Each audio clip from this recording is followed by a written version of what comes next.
Շնորհակալություն, պարոն Խաչատրյան։ Ես ձեր ասացի վրա երկու հատ էլ ռեպլիկ անեմ, էլի ըստ այդմ։ Այդ թվում նաև միջազգային փորձի հետ կապված երկրներ կա,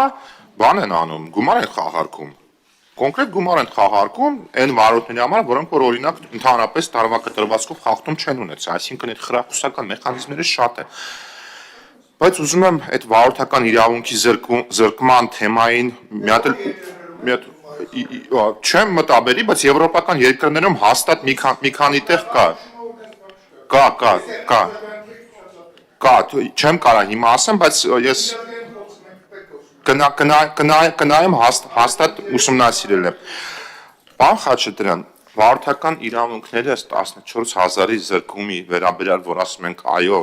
տենց ռիսկ կա, բայց ես այդ տեսանկյունից ուրեմն պետքա մի քիչ ավելի տենց մի քիչ ծայրահեղացնեմ, էլի։ Ինձ համար միանշանակ եւ աներկբա է, որ մինչեւ 2018 թվականը Հայաստանի Հանրապետությունում վարորդական իրավունք կարելի էր ստանալ, օրինակ, մարդ գիտեմ անգամ, մեկ չէ, ծնունդի նվեր, ուղակի,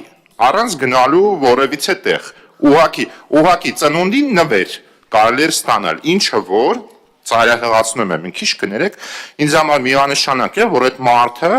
այդ նվերը, որը որ ստացել է, խիստ կասկածելի է, արդյոք ինքը պատշաճ գիտելիքներ ունի, որպեսզի փոխադրամիջոցը վարի, այո, թե ոչ, եւ այդ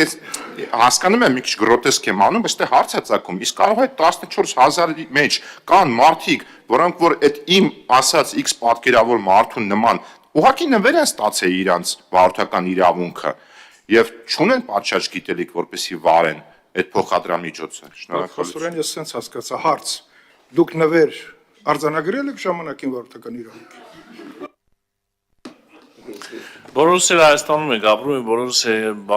ձև չենք բանալելու, բռնելու, թե վայ նման բաներ չի իհարկե եղել, ամեն ինչ էլ եղել է։ Եվ այսօր վարորդական իրավունքների ստացման գործընթացը բավականին խստացված է եւ վարորդական վկայական ստանում են գիտելիքներին համապատասխան։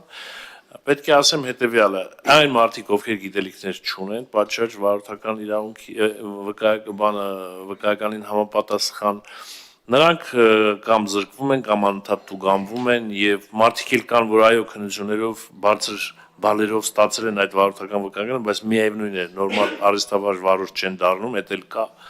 եւ պրակտիկան է շատ ժամանակ մեծ դեր խաղում, բայց այս նախագիծը որևէ կերպ այս մարդկանց չի փրկում, որևէ կերպ չի փրկում։ Միևնույն է, իրավախախտումների համար կիրառվում է եւ բալեր, եւ տուգանային միավորներ, եւ տուգանք, եկեք չմոռանանք, որ այդ տուգանքները կան, գործում են, որևէ մեկին չի փրկվում, ուղղակի հաշվի առնելով հասարակական պրակտիկան այսօր, ես գտնում եմ եւ երևի լիազոր մարմինն էլ իմ հետ համաձայն է, որ ավելի մեղմ վարչարություն կիրառելով կարող ենք հասնել այն նույն նպատակներին, ինչ այսօր մենք ունենք արձանագրված։